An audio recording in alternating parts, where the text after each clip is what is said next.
the faces of the future of stock car racing. It is from these ranks that tomorrow's superstars will emerge. These young men compete on a weekly basis at their local Friday or Saturday night short tracks and dream of someday making it to the major leagues. Today, at least part of that dream becomes reality because they will compete for 150 laps on the same track that hosts their heroes, the Winston Cup Stars, on Sunday. We welcome you live to North Wilkesboro Speedway, start of today's NASCAR and Late Model Stock Car Series Lowe's Home Improvement 150. You couldn't ask for a more perfect day for racing. Not a cloud in the sky and temperatures hovering in the mid-70s. What a crowd we have for late model stock car action. Hello everyone, I'm Jerry Punch and welcome to North Wilkesboro Speedway. The NASCAR Late Model Stock Car Series is composed of 98 racetracks across the nation. The nation is divided into 8 regions. Most of the drivers you see competing today are from the Mid-Atlantic region. Now they will leave here later tonight, go to their short tracks, Hickory Speedway or New River Valley Speedway, trying to win a points championship. Now these are truly the weekend warriors. Unlike their counterparts at NASCAR and Winston Cup, these guys have regular jobs during the week. But don't take my word for it. Take a look. I'm an ophthalmologist by profession.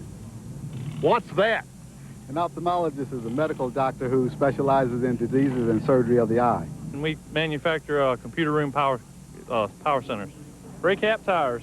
On a roofing company. Have for like 18 years now, and it's what I've done since I got out of high school and make a good living at it. I'm a machinist. I'm going to school trying to get a business degree.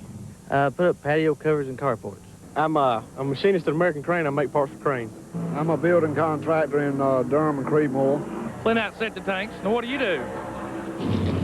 What do we do, Ned? I don't. We just stand up here and look pretty, I guess. I guess that's it. But you know, when I was starting driving race cars, I worked at the sawmill, and every once in a while they'd let me drive a truck. So, you know, these guys, this is one of the first entry levels to being a professional race driver. The next step from here would be the Busch Series in NASCAR. So, you know, even though they can't make a living here, they can get a lot of good experience. And I used to work on a taxi cab during the day and work on a race car all night, just like these guys are doing. And I tell you what, it's probably the most pure fun I've ever had racing. But always that dream to step up, the same dream these fellas have. And another guy who may step up is with John Kernan.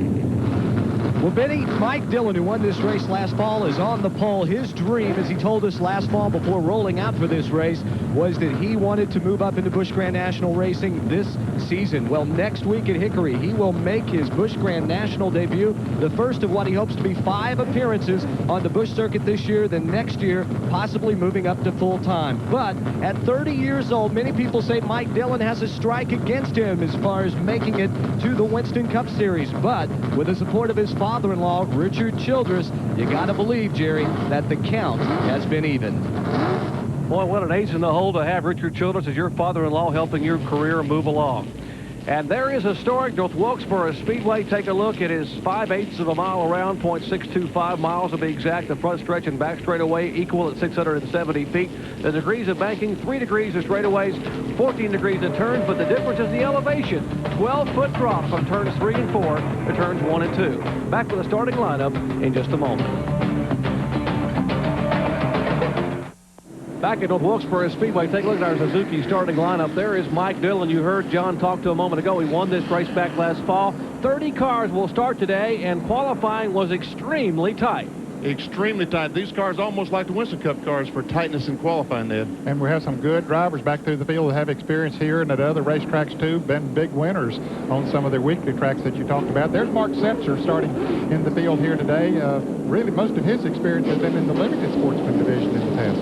He was a limited sportsman champion at Tri-County Speedway. We mentioned 30 cars will start. We have a driver as far away as San Antonio, Texas. That is Irvin Brighton Jr. coming all the way from Texas to race here on ESPN. Glad to have you with us as the green flag flies here at North Wilkesboro Speedway.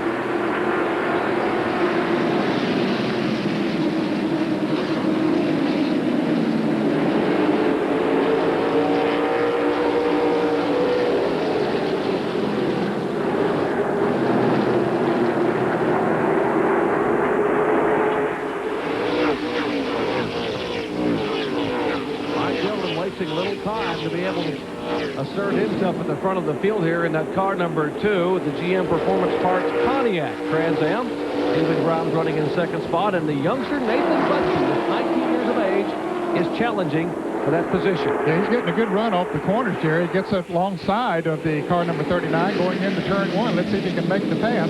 Nathan just coming off of a victory, last weekend down to Caraway Speedway in Asheboro, North Carolina. Both Butke and Grimes run at the Caraway Speedway, and they'll be going there after today's race. Now a challenge for third spot, the 05. That's Jeff Agnew out of Floyd, Virginia. Scott Kilby in the 30 car, trying to get alongside of Stephen Grimes. There's Kilby in the yellow car back in 5th spot. Grimes' car just does not come off the corner, will not stay on the bottom of the racetrack. Drifts up and allowing the fellows to get inside.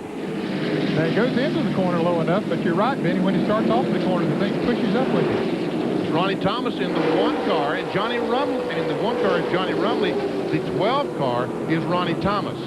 And actually, they're going to score that car number 12 as number 72. They put some tape on the side, but he came to the racetrack as the car number 12, and that is a Dodge Daytona, one of 2 Chrysler products in the field today, and a former winner here.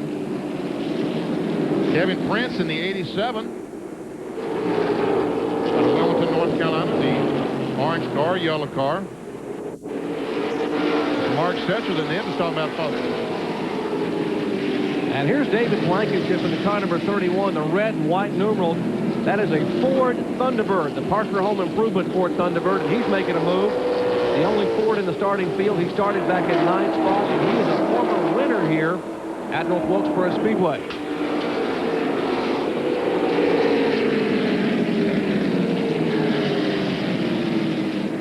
Jay Folkman in the 8 car, who runs so well in these Winston Late Model Series. There's Folkman in number 8. And in front of that group is the white and red car. And here's the other Chrysler we were telling you about, the car number 29. That is the Chevy Arrington-owned Chrysler LeBaron of Tink Reedy. And he's trying to make a move inside the car number 40. Once again, the 40 is Mark Setzer that Ned was talking about. He's from Hickory, North Carolina, the Industrial Rubber Chevrolet. And Frank Denny Jr. is in the 35 car. His dad, you racing fans, on Speedway Engineering for many, many years. Setzer's got himself up there in that outside groove, and he's going to lose several positions there.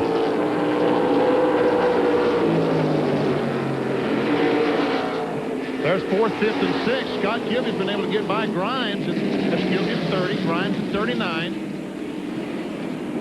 And look at that 31 car of David Blankenship coming up on the outside. And the 95, the red and white car, Shane Lockhart. He was the winner at Martinsville Speedway about a month ago, one of these races. $25,000 that young man walked away with. And what a payday for this level of racing. Can you believe it? He led every single lap up Martinsville. Speaking of leading every single lap, that's the guy right now that's done it since they dropped the green flag. That was Mike Dillon a moment ago. He is our leader here, and the man who won last fall. If you watch the battle heating up between Jay Fogelman in the Duragloss Pontiac, he makes a move inside of Johnny Rumley in the car number 1. Driver of the car 1, Johnny Rumley, is going to be driving the 25 car Busch Grand National. The next race at Hickory. That's 99, Lee Tissett. Oh, I saw some smoke. Was that contact? I believe it was. I think they've made contact a couple of times in the last few laps. And for you race fans, talking about Lee Tissett, it's the son of Randy Tissett, who ran for a number of years in late model stock car competition and also wins the Cup race. Yeah. I knew that name sounded familiar. Another move by Blankenship. Boy, he is coming in a hurry, Ben. He makes a move inside of Grimes and takes a spot away. Let's check in the pits with John Turner. Jerry, Stephen Grimes, who started on the outside of the front row, has radioed in and told his crew that the car is just very, very tight, pushing as he goes into the turns and wants to head right up toward the wall as he enters the turns. But he told them not to worry. He figures as soon as the tires get a little bit worn that that's going to loosen him up and he will be able to drive around the track. He's just hoping he doesn't lose too much ground to the leaders. And we can see the distance between the Grimes and the leader. He's already lost almost straightaway, a little over straightaway to our leader, Mike Dillon. We are still early on in the Lowe's 150 here at the Wilkesboro Speedway, and the performance parts Pontiac of Mike Dillon. He is the son-in-law of Richard Childress, Winston Cup car winner for Dale Earnhardt, and Dillon leads him here early at Wilkesboro. Back in a moment.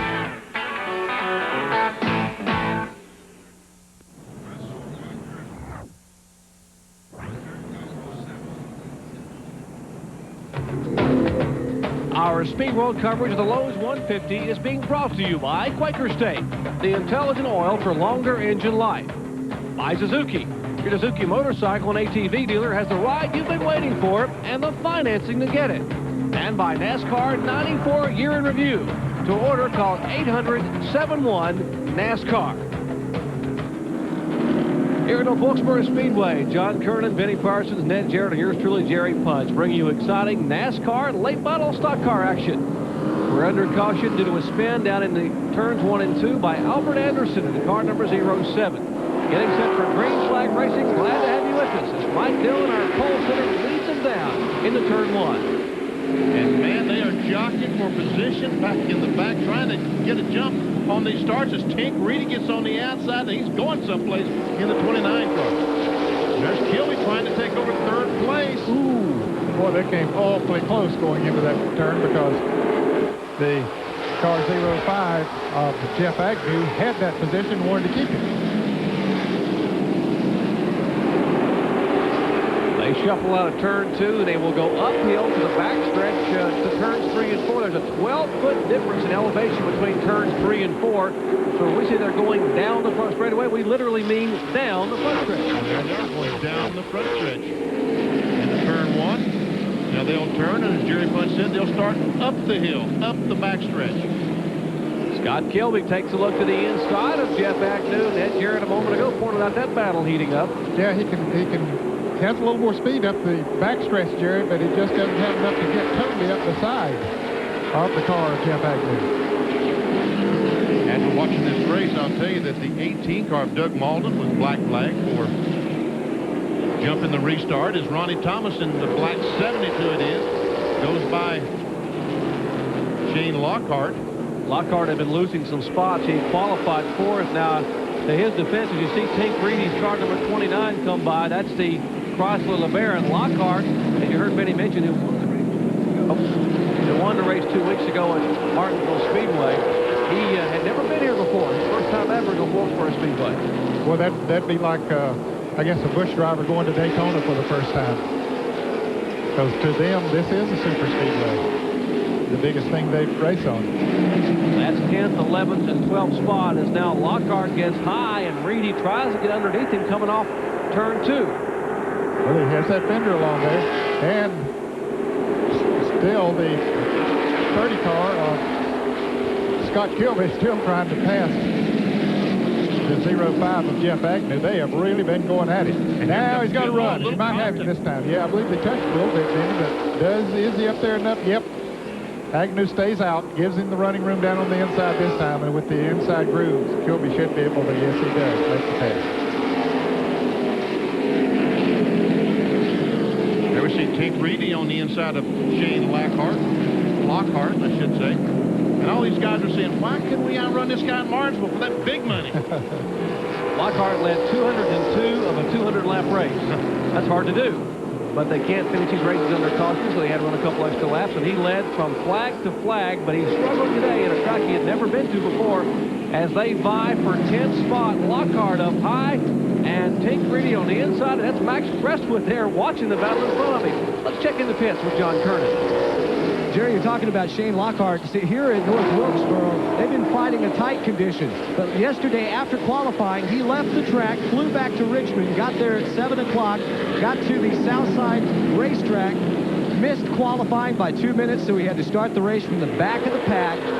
He wound up finishing 5th after starting 23rd. He left half his crew at Southside Speedway, the other half here. And no, they didn't have to take the car that qualified yesterday to Richmond, but they said they wish they would have because this is, what they tell me, the best car that they have. Well, Johnny had 11 poles and 8 wins last year, all coming at Southside as we have caution for the second time. And again, it's Albert Anderson. Dr. Anderson having a little trouble there, and in fairness to Albert, it's his first time ever to come at Tulip Wilkesboro. See that 007 on the side of the car? He said, we have T-shirts that says "License to Thrill," and he's having a good time today. What a thrill he's giving us, bringing out the second caution flag. My son ran the Myrtle Beach, big race at Myrtle Beach last fall, and Albert was parked beside us down there. I enjoyed our time with him. What a nice guy. Having a good fun, having a little fun here as a hobby, racing late model stock cars. Back with more exciting NASCAR action after this. Stay with Track Facts are brought to you by Quaker State, the intelligent oil for longer engine life. In Winston Cup racing, we talk about how air pressure buildup in the tires changes the handling characteristics of the cars. But for the late model stock cars, they can use what is called a bleeder valve. They can set it at a certain pressure and make sure that once they get up like here, as you see this, it'll get up to about 30 pounds, and that's where they've got it set. It'll bleed it off. It allows the buildup not to be a problem. Every time it gets up over 30, then it will release it and go back to 30. So it is a very nice invention, but not yet legal in Winston Cup. And they tell me that Gary Nelson is adamant that he's not going to have the bleeder valve legal in Winston Cup. A lot of guys are politicking for them. Gary says that's not going to happen. Scott Kilby in the car number 30, wanting second place. Almost got a nose up beside Butke. Butke putting the pressure on Mike Dillon now. Dillon's not pulling away as he had done earlier. We are just less than 40 laps into this event here, 150 lappers at the Wilkesboro Speedway. And Kilby looks to the inside of Nathan Butke. That car number 30, that's the car that won here in this race a year ago on ESPN. I think he has a fast car again today, Jerry. He's proving that. It's tough to pass, but he's doing it. Right now, about to take over second. He should get it with the inside groove. Well, that car is just flying through the corners now. Yeah, he's getting a good bite off the turns. And he's certainly getting him. See there, he goes about a half a car length deeper into the turn, makes the pass. Well, he takes second spot. We'll see if Agnew, well, Agnew couldn't quite get beneath Butke, and Butke will slam the door and he'll hold third with Agnew fourth. Now we'll see if Kilby can do anything at all with Michael Dillon. Now, I believe these drivers, they plan to run the full 150 laps without making a tire change. Wonder if he's abusing his tires there, Scott Kilby, because he's really driving that race car hard through the corners, as Benny mentioned. Wonder if that'll come back to haunt him a little bit later on in this race. Could very well. You have to take care of these tires. Oh, some contact between the 35 of Frank Denny and Reedy, and Denny spins down on the grass. Still no caution flag. NASCAR looking at the situation, there will be no caution. And Joe George, the flagman, does not reach for the yellow sheet, so we will stay green. Thus far, we have 2 caution flags having been thrown in the first 43 laps. And then he stayed on the lead lap. He's about third of the lap in front of the leaders. The 40 car we see there, coming down the front straightaway, there's something going on with this car. He was all over the racetrack. Here we see, as he comes off, Mark Larry. Setzer. Oh, he got tapped over there by the 60 car of Noel Cook. And here's what happened a moment ago between the 35 and 29 as Tink Reedy gets a little bit of a tap, and he hangs on to his Chrysler, and Denny is able to hang on to his car, and we do not have a caution flag. Once again, from above. Here's from our blimp going down in turn 1 as Denny gets on the inside and just got in there a little bit too hard. And spins her sideways on the grass. I think he does a great job of keeping that thing straight, not hitting the wall. Once you get on that grass, sometimes you don't have a lot of control of the car. There's a piece of debris on the backstretch, so I think that's out of the racing surface. We should continue green flag. Still leads the 2 car. Scott Kilby, the yellow 30. Nathan Butke, 66. Nathan Butke ran a few Busch Grand National races last year. He actually has 25 Busch Series starts to his credit over a period of about 3 years. And ran sort of off and on. His best finishes in 8th place coming against South Boston and Hickory Speedway. Now here, this is a battle for 5th and 6th. The 31 has the 5th position at the moment. Of course, that is David Blankenship. And the 1 car is Johnny Rumley. But Blankenship's car might be getting a little bit loose now. He was really running strong. He could go high or low earlier in the race, but right now that doesn't seem to be the case, as Rumley just gradually working on it. Didn't Rumley win a Busch Grand National race in Hickory a couple years ago, Dan? Yep, he sure did. November of 1993. Very impressive, and of course, you mentioned earlier he'll be in a Busch car coming to Hickory Speedway next week. Richard Landreth in the car number 12, getting a challenge behind him from Jay Fogelman in the 8th, as they are running for 7th and 8th position. But here side by side now for 5th and 6th. And looks like Rumley is going to get the spot. And he sits behind him. In fact, it worked for you. It worked for me as Fogelman tries to go to the inside and take the 7th spot away from Richard Landreth. Once you get on the inside, you pretty well got it made. You can stay with him going into the turn, which he did, because most of the time coming off the turn from down there, just like he does there, you're able to pull away. See the car on the left side of your screen? That's Ronnie Thomas. We told you that's the Dodge Daytona. Now, he's sitting back here just riding. As you heard Benny Parsons mention, possibly saving your tires could be the key here, because Thomas did this last spring and nearly won the race, ended up coming back and finishing second by just cooling it the first 45 or 50 laps. Could be a good strategy. We'll find out. Tough to do, though. If you got a race car that'll go, you want to pass somebody. I could never do that. That's right. If I could pass somebody, I was going to pass them and kill me. Let's check in the pits with John Curtis. John? Jerry, I was talking to Ronnie Thomas this morning. He said, you know, John, we got qualifying down now just during the race. After we run about 20 laps, the car gets very, very loose. And he told me they were trying something different today. They were starting this race very, very tight. He was hoping that once they got to the midway point, the other cars that were outrunning him would be coming back to him as far as their lap times go. And so Ronnie said they were going to see if that would work. And maybe it will, maybe it won't. We'll just have to wait and see how that plays out. Now, moving back up front, the pole sitter and the current leader, Mike Dillon, a few laps ago, some concern. He radioed into his crew and said, guys, I just ran over something. So there were some tense moments down here in Dillon's pit as they watched him go around and around, hoping that he had not cut down a tire. But for right now, he looks okay. Well, Scott Kilby is within a couple of car lengths of our leader, and we'll see if that indeed becomes a problem for Mike Dillon as we are approaching the halfway point. Back in just a moment. Stay with us. Just a great weekend for racing here on ESPN. We certainly hope you're enjoying the Lowe's 150 here from North Wilkesboro Speedway. How about ESPN Thunder coming up at midnight Eastern Time, 9 p.m. Pacific. And, of course, tomorrow's action, the first Union 435th edition coming up at 12:30 p.m. Remember, 12:30 p.m. will be on for a half hour. Pre-race show, Shop Talk coming up at 4 o'clock.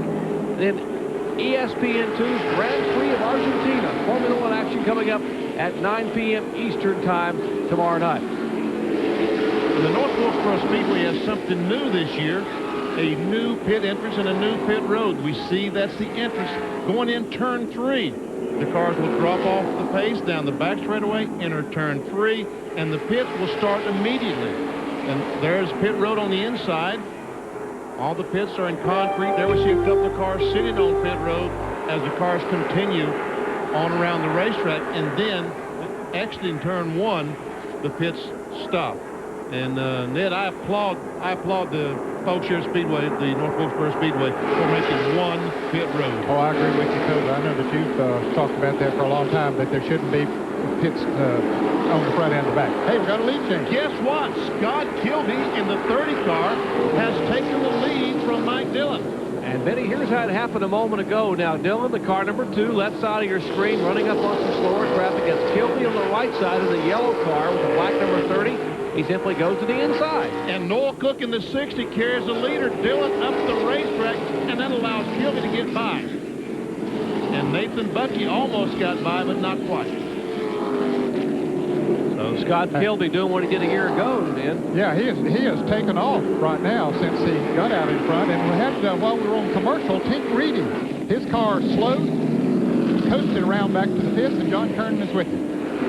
When that Tink has climbed out of his car, Tink, what happened? Was it a motor problem?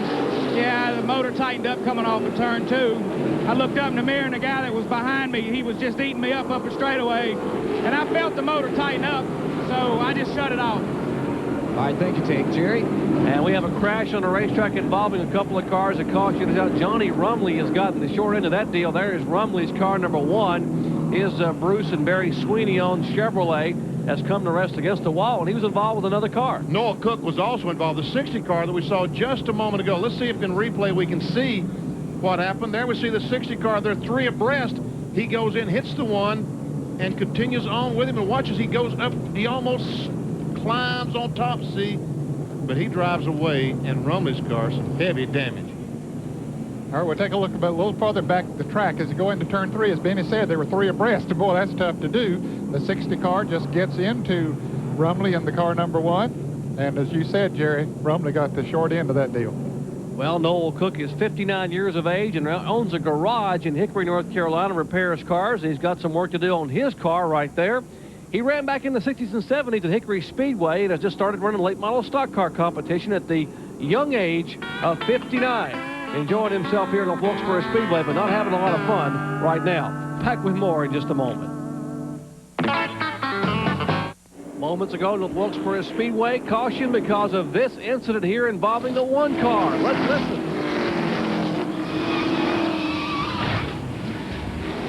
Ouch.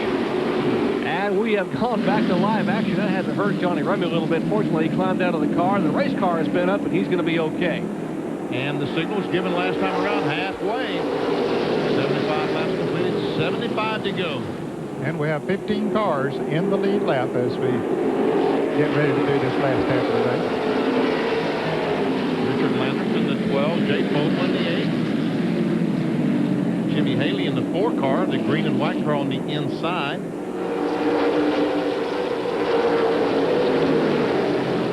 He's a lap down. Yes, he is. There's Max Presswood, the car number 41, left side of the screen. Former series national champion. Told you about the regions they run. Well, he was the national champion back in 1990. And he is currently being shown in the 8th position.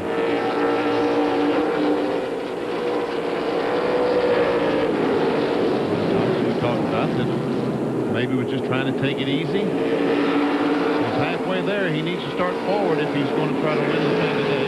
Yeah, he's 7th right now, but we got a battle up front for the lead.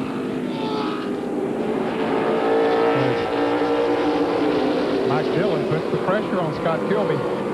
Dillon in the white number 2, Kilby in the yellow number 30, I should say. Like Michael Walker's car. Michael has number 30 on his car in his yellow. Different sponsors, of course. They are single file back through 4th position. That is Kilby, the leader. Dillon in 2nd spot, the car number 2. Nathan Butke is 19 years of age in the car 66. That's the first 3. And behind them is Jeff Agnew, the 05 car. Scott Kilby grew up in Wilkes County, moved down to Statesville a couple of years ago. Would love to get a career in, you talking about that next step, Busch Grand National, Ned? That's obviously his desire. Most of them's desire to the Busch Series. Kilby says he'll run the entire series at Hickory Speedway this year, which is about 45 minutes away. Also plans to run 4 Busch Series events. His first Busch start will be in Hickory next week. You heard John Kernan mention that Mike Dillon will get his first Busch event. So will Scott Kilby. And we showed you that hard impact that Johnny Rumley had a moment ago. Well, he's climbed out of his car, and John Kernan has caught up with him. John? Jerry, he's just left the infield care center where they checked him out. Johnny apparently okay. I didn't get to see it, but I'm told it was pretty scary. Yeah, it wasn't really scary. I just hated it happened for Bruce and Barry and those guys. You know, apparently we had a pretty good race car. Kind of surprised me. We was riding and we were still catching these guys. So I hate it for them. It's real unfortunate. Some lap cars over there trying to make it a place where they don't need to be. And, you know, I was committed at a corner, which that's life. That's racing. And I will deal with it from here. And really looking forward to next week in that Big Johnson Oneida Don Beverly 25 Busch car. Man, I can't wait. We can't wait to see you at Hickory too, Jerry. And he returns to the side of his lone Busch Series win. And boy, an impressive performance he had a couple of years ago. Speaking of impressive performances, we got a pretty good battle raging here. Yeah, this is for 5th place. The car number 31 of Blankenship has that position, but Fogelman in car number 8 wants it. You talk about strategy and what have you. Spokesman comes down on the inside, taking care of tires and what have you. I think Jay Spokesman is probably as good as anyone in this division at running these long 150, 200 lap races. And to these guys, folks, 150, 200 laps is a long race. And take a look at our AutoZone race recap. Our leader is Scott Kilby. Has led plenty of the 84 laps. There's been one lead change. Kilby taking it over from the car number 2 of Dillon. 3 caution flags, 15 laps, average speed 88.452 miles per hour. Our 2 leaders are hard to figure. Michael Dillon, who was the pole sitter, and Scott Kilby, currently being shown as our leader. At a race, taking a look. Dan Shackelford, Ryan Zeck, Albert Anderson, and Tink Reedy. Add to that list Randy Renfro, Doug Mullen, and the man you heard just a moment ago from Johnny Rumley. And Max Presswood in 41, getting pretty racy. Trying to take over the 6th position. Blankenship fell back to 6th when Fogelman got by. Now Presswood trying to take that 6th position away. Now with Max Thursday night over in Lenore, North Carolina. Granite Falls actually is sponsor. Valley Chevrolet had NASCAR night over there. Sterling Marlin was over there. Boy, those people love those Daytona 500 winners there. Oh, yeah. And they're pretty fond of Max Presswood there, too. They can look at where he's come from. Back in 13th spot. He currently is being shown in 7th position. Max runs the Tri-County Speedway on Friday nights and runs Hickory Speedway on Saturday night. Had a pretty good year last year. 8 wins, 6 coming at Tri-County, and 2 at Hickory for the former national champion. Blankenship has gotten on the outside, and his car was very fast. As again, looks like it's getting loose. His chassis just not as good as it was earlier on. As the Landau comes up, tries to get on the inside. It looks like he's getting loose. Back end coming around as he comes off the corner. The 31 I'm talking about. Yeah, that's the way it appears. He's just not getting the traction, and that's what happens here at North Wilkesboro when your tires get heated up and if your chassis is a little bit loose, it starts spinning the wheels coming off the turns, and usually it magnifies the problem. That's a battle for 7th and 8th position. The 31 car has the 7th spot. Blankenship, well, he had the 7th spot as Landreth slips a little bit, but he will get the bite. Looks like off turn 2. And, well, I thought he would anyway. 31 car running the high groove. One thing about your engine keeps the momentum going, and you can go down the straightaway. But obviously that lower line is a much shorter distance. And Landreth does take the spot away. He worked for it. 92 laps complete as Richard Landreth takes the 7th spot and Blankenship is 8th. But our leader is the young man who won this race a year ago, Scott Kilby, in the car number 30. And Kilby, who started 7th, now being shown up front in the Arden Herman Windows Pontiac Trans Am. Back with more from North Wilkesboro Speedway in the NASCAR late model stock car Lowe's 150 after this. Welcome back to North Wilkesboro, North Carolina, and the Lowe's 150 late model stock car race. This is Scott Kilby, the leader's toolbox. Got the sign here, faster, faster, faster. Well, apparently they forgot to put that on the dashboard, but he's doing okay with it. You know, it's really neat for these guys to come and race at a track with the Winston Cup guys because you can get in the garage area. Look at this. You can get souvenirs. Darrell Walter postcard. There's a 27 car, Terry Labonte. You know, these guys aren't only racers, they're race fans, too. And John Kern and Bob Jenkins can't count and you can't spell. Hey, well, it says faster, faster, faster. Yeah, right. But, you know, I mean, I just wanted to give him the benefit of the doubt. Obviously, they borrowed John's spelling book, so who's faster here, the 30 car or the 2 car? Or how about Nathan Buskey back there in the 66 as it's getting a little bit tighter up front. And they better tighten it up because they got a car coming in a hurry, and that looks to be the 41 car. Yes, Max Presswood has moved past both of these cars and has moved up into 5th place. This is 6th and 7th we're watching here right now. Jay Fogelman in car number 8 and Richard Landreth Jr. in the car number 12. Ooh, Fogelman a little loose coming off the turn. Yeah, I was bragging on Fogelman a moment ago that he would know how to run these long races, and he's really struggling now trying to get that Duracross car around the racetrack. Jay Fogelman, a 2-time winner here at Wilkesboro Speedway. He won the races back when he had David Upchurch as an engine builder. He said he was so tickled this year to finally be back with Upchurch. Thought he had a good shot at victory. There we see Blankenship and Shane Lockhart. And Lockhart in the 95, Blankenship in 31. And they're running 8th and 9th. And a challenge up front as they will go 3 wide into turn 1, and oh my goodness. Contact between the 2 and the 30. The 30 gets out of shape now. They're going again and still side by side. And once again, 3 abreast going in the corner. And Dillon will take the lead then. Yes, he does. That 60 car, he's been right in the middle of some of these things here this afternoon and made some excitement. Noel Cook, but he stayed down on the inside that time and let him go at it. Take a look again at what happened, and Noel's got to be saying, why me, guys? I'm just out here trying to get some laps in. Here's what happened a minute ago from the blimp. Now they're going down in turn 1. That's Cook on the inside, the red car. They go in the corner, and it narrows down to 1 lane. You can see that 30 car sideways. Scott did a good job to save the car, Ned. He really did. He had a pretty well sideways, and Mike Dillon backed off, too, to let him get it squared away, but he still was down on the inside of it and made the pass then when we went into turn 3. And Dillon is pulled away by about 3 car lengths over the 30 car of Scott Keller. Remember, they did not change tires, so these tires that they began on are now some 108 laps old. So to get unaware a little bit, it is an economy tire. It's about $411 for an entire set, considerably cheaper than what the Winston Cup car owners pay for their tires. And about 300 apiece. And Butke, Nathan Butke, we can't count him out. The 66 car, the black and white car behind Scott Kilby. He stayed right there all day. Yes, he has. He's been right there with the leaders. I mentioned when Kilby was coming up through the field there, he was really punishing his car. He was driving it hard. He wanted to get to the front, and he might be paying for it right now.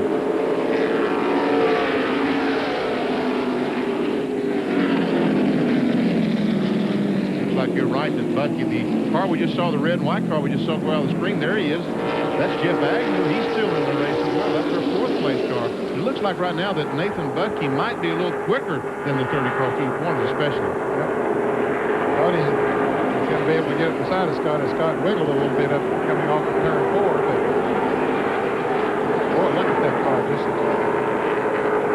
It's not nearly as stable as it was a little while ago. The 30 car we're talking about, Scott Kilby. And Butke within just a few inches of the back of Kilby's car, Nathan Butke. As you mentioned that, he's already won once this year. That win coming last Saturday night at Caraway Speedway down in Ashburn, North Carolina.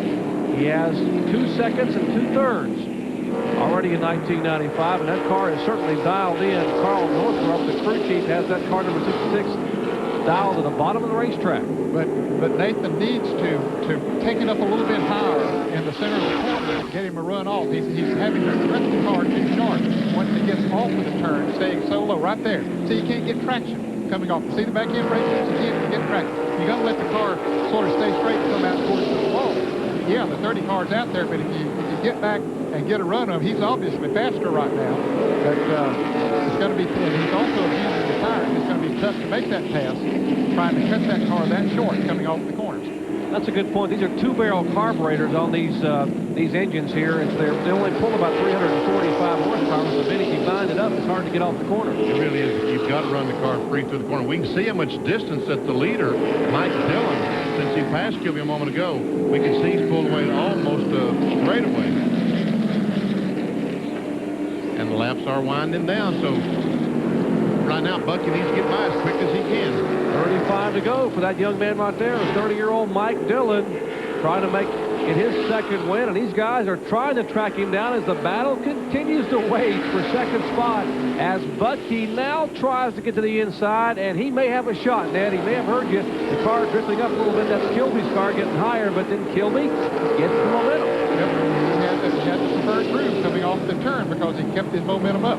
We'll keep an eye on this battle for 2nd spot and take a quick break and come back for the finish of the Lowe's Home Improvement 150 from North Wilkesboro Speedway after this. Stay with us. Here at North Wilkesboro Speedway, laps are winding down in the Lowe's 150 NASCAR late model stock car race, and there is Mike Dillon, who was our pole sitter and is currently our leader with 17 to go. Let's check in the pits with John Kerner. But Jerry, can he hold off Nathan Butke? Butke slowly cutting into that lead. Dillon, in fact, a few laps ago radioed his crew and said, guys, the engine has developed an intermittent miss to go along with the fact that he's quite loose. Now, John, you're a weatherman, right? So intermittent, is that sort of like a rain, or how's that work? Intermittent means it's partly missing, partly cloudy. There's the battle, 31 and 39. Stephen Grimes is on the outside with the outside pole sitter, and he had drifted back. Now he's trying to work his way back to the front. He's currently in 10th place. This is a race for 9th.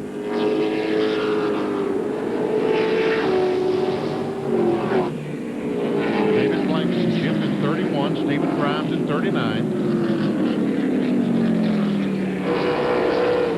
Blankenship was one of those drivers that was up there in the top 5 for a while, and then his car just seemed to get loose. Grimes has a spot. Grimes out of Siler City, North Carolina.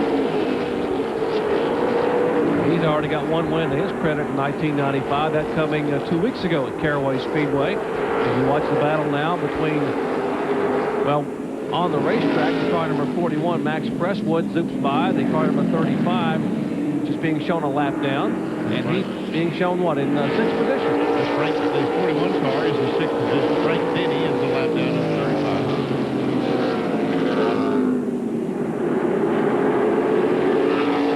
That's the 4th place car. Jeff Agnew.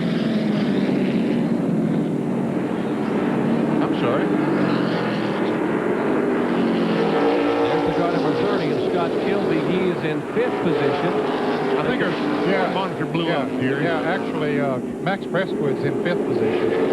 Scott Kilby is in 3rd position. Right. Well, we know that Bucky is 2nd. There's a 66 car. He is in 2nd spot, and he is closing somewhat. As laps wind down, they'll get 10 to go next time by. And there is the leader, Mike Dillon, in heavy traffic, trying to hold on for 10 more laps. Well, actually, the last couple of laps, Bucky has lost a little bit. Ooh, look at this traffic in front of the leader. And he's going to have to back off a little bit going into that turn. That might let Bucky catch up a little bit. The 31 car, Blankenship, is the last car on the lead lap. And you know he wants to stay on the lead lap if possible. We see how low that Dillon is running down in 1 and 2. He did that last year at this speedway and was able to pick up some speed, and he's trying it again as Blankenship moves over and lets the leader Dillon go by. And Bucky is likewise in heavy traffic. He's 2nd place car. He was behind Dillon, so he didn't get a lot of help from this situation. No, he really didn't. In fact, he lost ground even though Dillon was in that traffic there for a few laps. And a caution flag is out. As car number 60, it looks like has blown an engine, or at least a lot of smoke coming from the Noel Cook car. And boy, this could make things very interesting as Noel Cook has finally given up the ghost, and once again the yellow flag waves from Joe George atop the flag stand. Boy, don't go away. It's going to be a shootout for the checkered flag when we come back. Stay with us. Final laps here at Wilkesboro Speedway. Safety car. Elmo Langley pulls that Pontiac out of the way, but a Pontiac leads him here as laps are winding down. Another NASCAR rules, all the lead cars under 10 laps to go line up nose to tail. No slow cars in here. Bucky right on the back bumper of Dillon. Green flag is out. He's got 4 laps. Can he do it? Well, there were times he was gaining before the caution came out, and then to get traffic, he did lose some. So I don't know. It's going to be a real shootout. Those cars have been pretty even. However, Bucky has not led today. How about Scott Kilby back there? He's got new breath here with the slowdown. Maybe his tires cool off a little bit.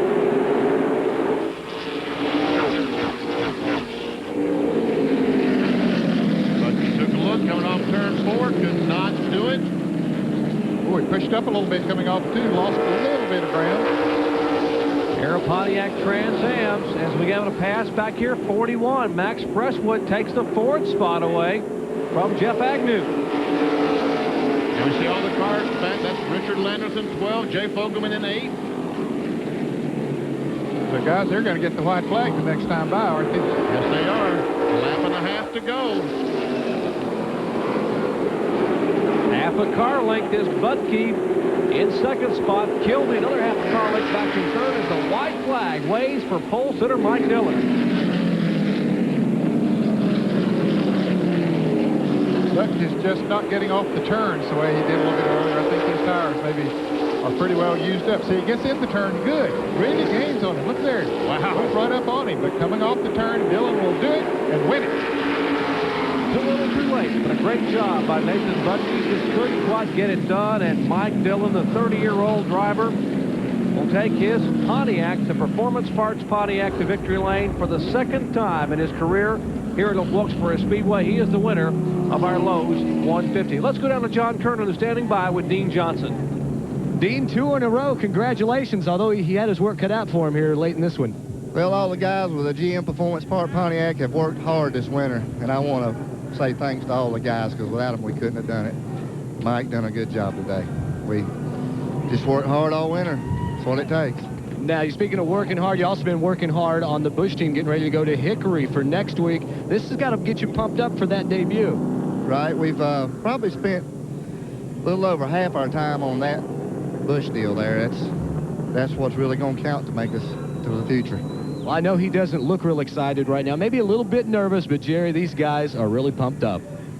Indeed, he should be. Dean is not only the crew chief, he is the engine builder for that car number 2, which is headed to victory lane on top of the infield media center. Back with all the festivities from Wilkesboro after this.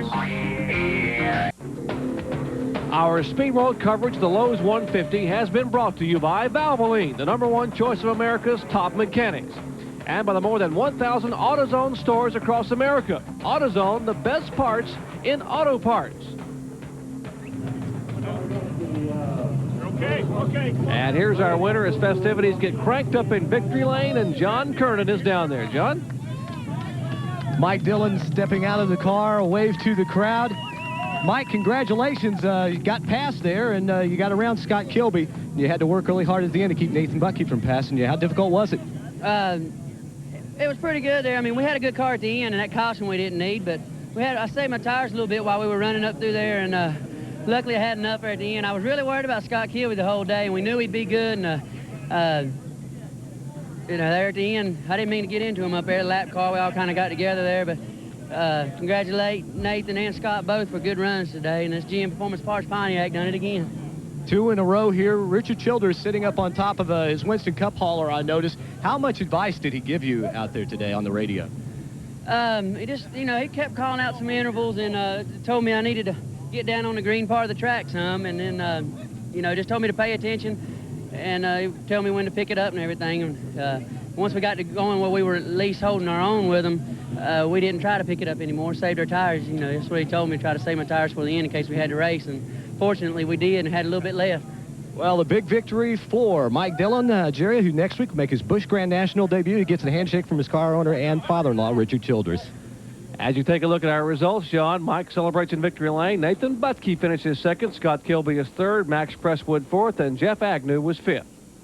6 through 10, Richard Landers, Jay Fogelman, Shane Lockhart, Stephen Grimes, and David Blankenship was 10th. And 11th through 15th were Tissett, Potter, Deaney, Prince, and Haley.